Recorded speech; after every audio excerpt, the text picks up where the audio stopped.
पुंडरीक विद्यानिधि एक ऐसे ही महान भक्त जिनका आचार व्यवहार राजा महाराजाओं जैसा, इत्र लगा हुआ है, पान खाए हुए हैं, जुल्फे कड़ी हुई हैं, सुंदर पोशाक पहने हुए हैं। बाहर से कोई देखकर समझ ही नहीं सकता कि ये इस कोटि के महान भक्त हैं, किंतु वो सदा आंतरिक भगवत प्रेम में छके रहते थे। लोगों को दिखाने के लिए वे थोड़ी भी भक्ति नहीं करते थे, बाहरी भक्ति का थोड़ा भी आचरण नहीं, वो अंदर प्रेम में लबालब निरंतर भगवत चिंतन करते हुए प्रेम में डूबे रहते। और बाहर से तो ऐसे रहते जैसे राजा महाराजा। उन्हें भक्तजन देख करके ही ये समझते थे कि तो भी सही जीव है, दूर से सुगंध आ रही, पान चबा रहे हैं, ऐसी चेष्टाएं। उनका जन्म एक कुलीन वंश में हुआ था, बड़े सुंदर देखने में थे, राजपुत्रों की भांति सुकुमार शरीर, अत्यंत चिकने और कोमल, काले काले घुंघराले बाल, और उसमें बहुमूल्य सुगंधित तेल डालते, शरीर को उपटन तेल फुलेल से खूब सजाते, महीन रेशमी वस्त्र पहनते, कभी गंगा स्नान करते नहीं थे, कभी गंगा जी स्नान नहीं करते। लोगों को यह लगता था कि घोर विषयी जीव है, ना तो कभी गंगा स्नान करते, ना कोई भक्ति करते हैं। और गंगा स्नान करने वालों से भी मान भक्ति इनकी थी कि मैं गंगा जी में कभी चरण नहीं रख सकता, क्योंकि जिन गंगा जी को भगवान शंकर ने मस्तक पर धारण किया और भगवान का चरणोदक है, वो तो हमारे सिर पर होना चाहिए, हम उन पर चरण कैसे रखें, इसलिए इस वजह से कभी गंगा स्नान नहीं किया। अब ये भाव है,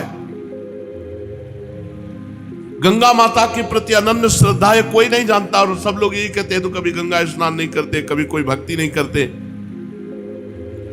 लोगों को गंगा जी में जब तेल फुलेल लगाकर नहाते देखते थे, उनको बहुत दुख होता कि गंगा ऐसे नहीं नहाना चाहिए, कभी साबुन लगाकर, कभी ऐसे गंगा जी में ऐसे मल घर्षण करते हुए नहीं। गोता लगाने को कहा, गए और बस चुपचाप गोता लगाए, 5, 7, 11 जो भी, और बाहर निकल गए और अपने कपड़े पॉलीथीन आदि में रख करके घर के बाथरूम में धोए, वहां गंगा जी में नहीं, जो स्नान का लाभ लेना चाहे वो ऐसे। तो लोग इनको यही समझते थे कि ये विषयी संसारी जीव है, पुंडरीक विद्यानिधि। एक दिन महाप्रभु चैतन्य देव कीर्तन कर रहे थे और कीर्तन में बड़े जोरों से बोले, हा पुंडरीक विद्यानिधि, हा पुंडरीक विद्यानिधि,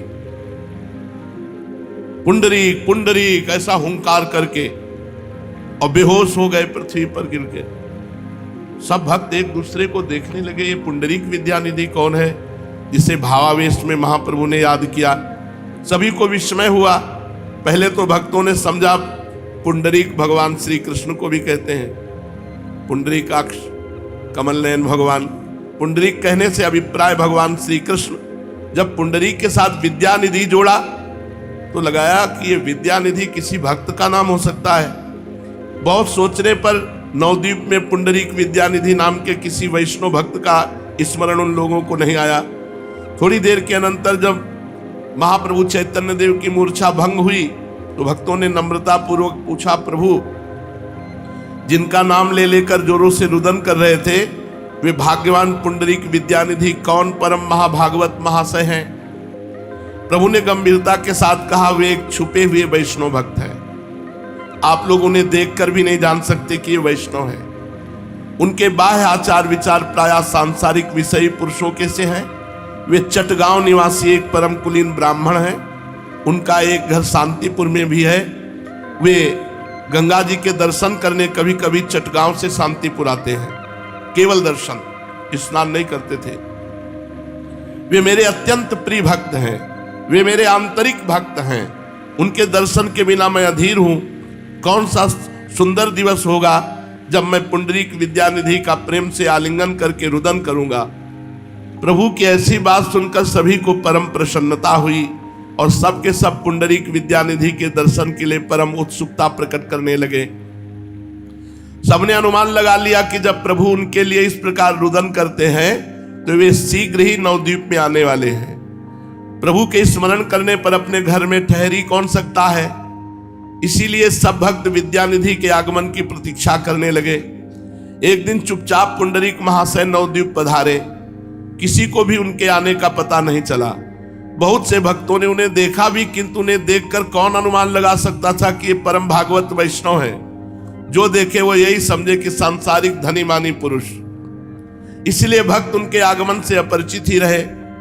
मुकुंद दत्त का नाम बीच चर्चा में आया था। ये चटगांव निवासी एक परम महाभागवत वैष्णव विद्यार्थी थे। इनका कंठ बड़ा ही सुमधुर था। अद्वैताचार्य के समीप अध्ययन करते थे और उनकी सत्संग सभा में अपने मनोहर गायन से भक्तों को आनंदित किया करते थे। जब से चैतन्य महाप्रभु का प्रकाश हुआ तब से वे इन्हीं की शरण में आ गए हैं और प्रभु के साथ मिलकर श्री कृष्ण कथा और संकीर्तन में सदा संलग्न रहते। विद्यानिधि इन्हीं के गांव के थे। दोनों ही समवयस्क और परस्पर में एक दूसरे से भली भांति परिचित थे।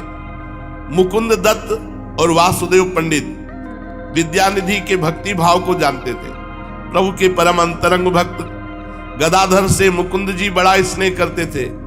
इसलिए एक दिन एकांत में उनसे बोले, गदाधर, आजकल नवद्वीप में एक परम भागवत वैष्णव ठहरे हैं जिनका कीर्तन के समय महाप्रभु ने स्मरण किया था, पुंडरीक विद्यानिधि, चलो उनके दर्शन करके आवे। और गदाधर बड़े विरक्त महापुरुष प्रसन्नता प्रकट करते हुए गदाधर ने कहा, वाह, इससे बढ़कर और सौभाग्य क्या हो सकता है कि आज हमें भगवान के भक्त के दर्शन होंगे। जब भगवान के भक्त के दर्शन का लाभ मिले तो ये सौभाग्य मनाना चाहिए, क्योंकि जब प्रभु द्रवित होते हैं तब सौभाग्य मिलता है। जब द्रवहि दीन दयालु राघो तो साधु संगति पाइए। भगवत भक्तों के दर्शन तो भगवान के समान ही हैं। अवश्य चलिए। जिनकी आप प्रशंसा करते हुए कोई साधारण तो भक्त होंगे नहीं, वे तो महाभागवत वैष्णव होंगे। ये कहकर दोनों मित्र विद्यानिधि के समीप चल दिए। विद्यानिधि नवद्वीप के एक सुंदर भवन में ठहरे हुए थे। इसीलिए भक्त की समीक्षा ना करें कि यार ये तो ये पहने हैं या तो ये तो ओढ़े हैं, ये ऐसे। उसकी स्थिति क्या है ये देखना चाहिए। वो खूब सजे धजे भवन में बैठे हुए थे, जैसे कोई नववधू का भवन श्रृंगारित किया गया हो, ऐसा श्रृंगारित भवन था। और एक बहुत बढ़िया सुंदर सैया जिसमें मोटा गद्दा बिछा था, दूध के समान सफेद चादर बिछी थी और व्याघ्रमुख की भांति कई मूल्यवान धातुएं वहां टंगी हुई थी। मतलब चारों तरफ से दिखाई दे रहा था कि एक महाधनी पुरुष, विषयी पुरुष है। पुंडरीक महाशय आधे लेटे हुए, केशों से सुगंध आ रही थी, ललाट चमक रहा था, माथे पे लाल बिंदी केवल रखी, घुंघराले बाल बढ़िया बढ़िया सुगंधित तेल से सजाए हुए और मसालेदार पान वो धीरे धीरे चबा रहे थे लेटे हुए। पान की लाली अधरों पर थी। सामने पीक दान लिए नौकर खड़ा था। गदाधर जी परम व्यक्त संत देखा, कहां विषयी पुरुष के पास ले आए, कह रहे थे कि महावैष्णव के दर्शन कराएंगे। ऊपर से दो नौकर मोर पंख से मक्खी हटा रहे थे, ऐसे राजकुमार जैसे।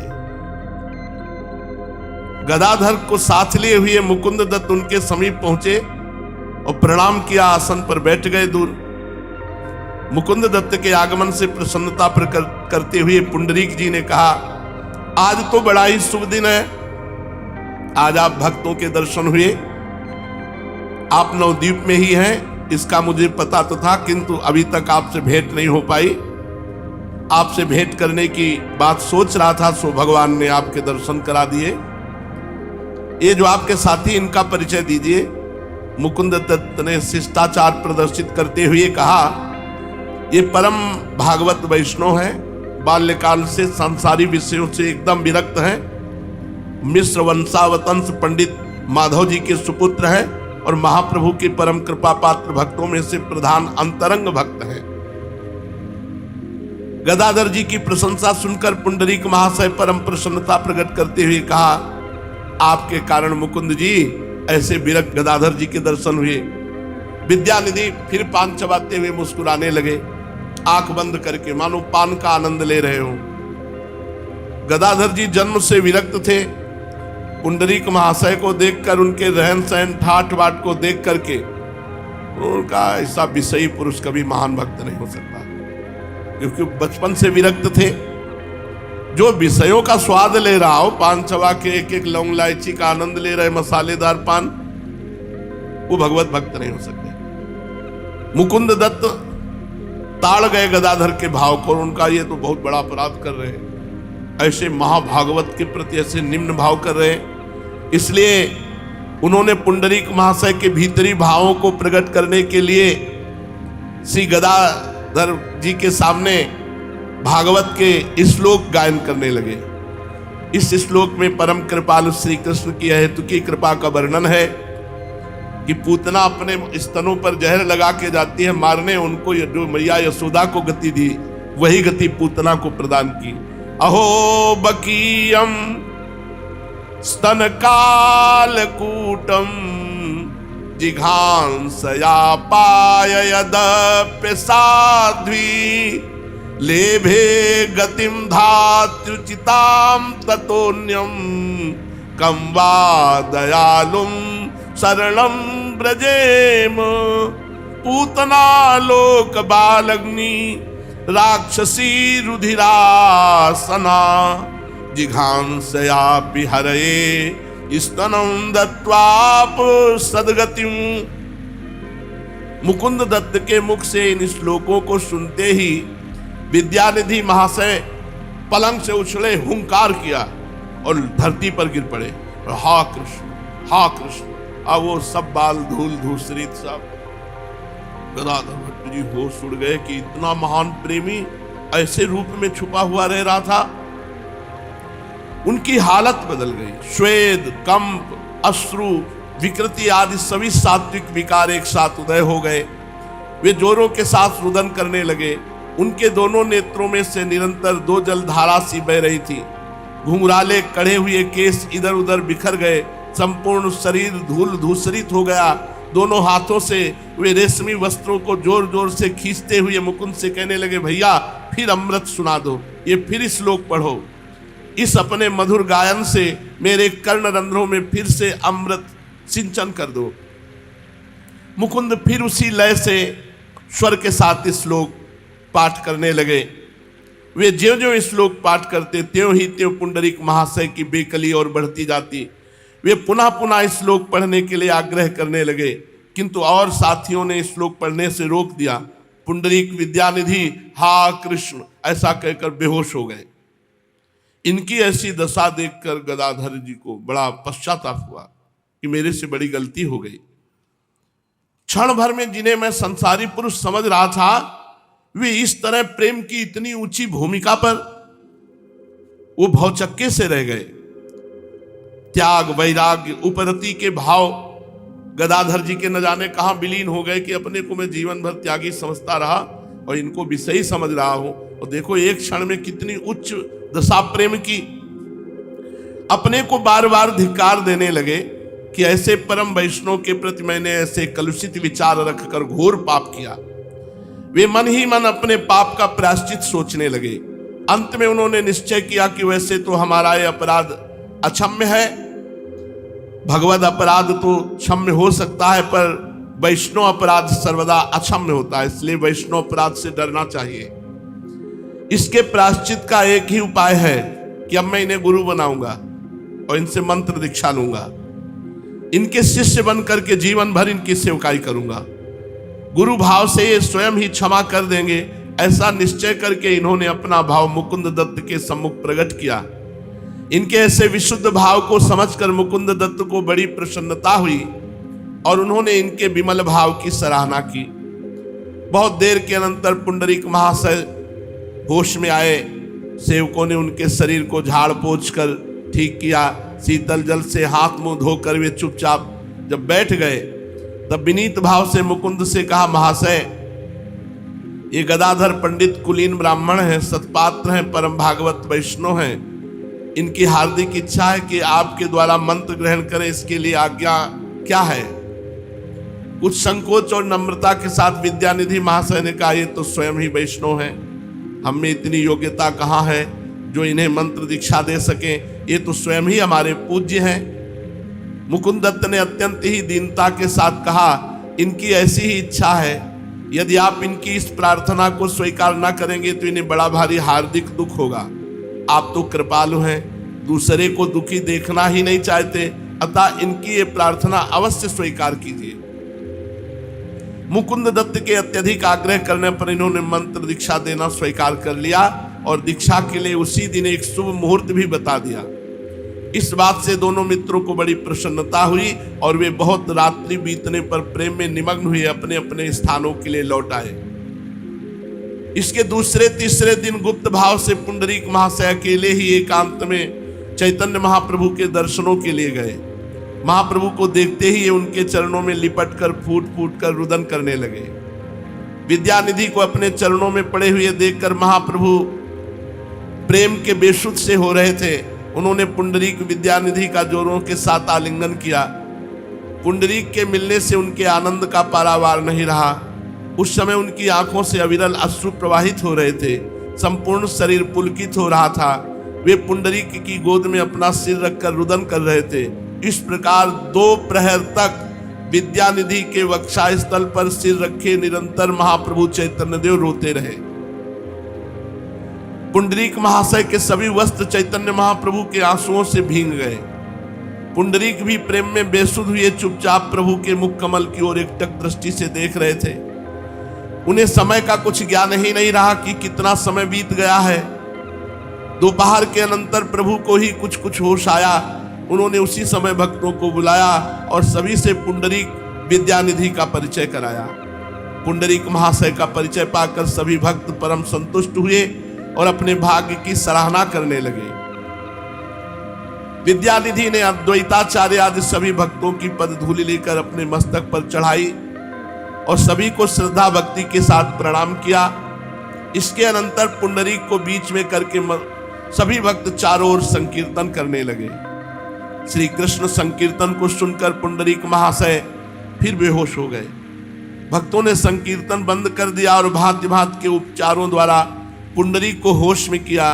कुछ सावधान होने पर प्रभु की आज्ञा लेकर पुंडरीक अपने स्थान के लिए चले गए। शाम को आकर गदाधर ने पुंडरीक के समीप से मंत्र दीक्षा लेने की अपनी इच्छा प्रभु के सम्मुख प्रकट की। इस बात को सुनकर प्रभु अत्यंत ही प्रसन्न हुए और गदाधर से कहने लगे, गदाधर, ऐसा सुयोग तुम्हें फिर कभी नहीं मिलेगा।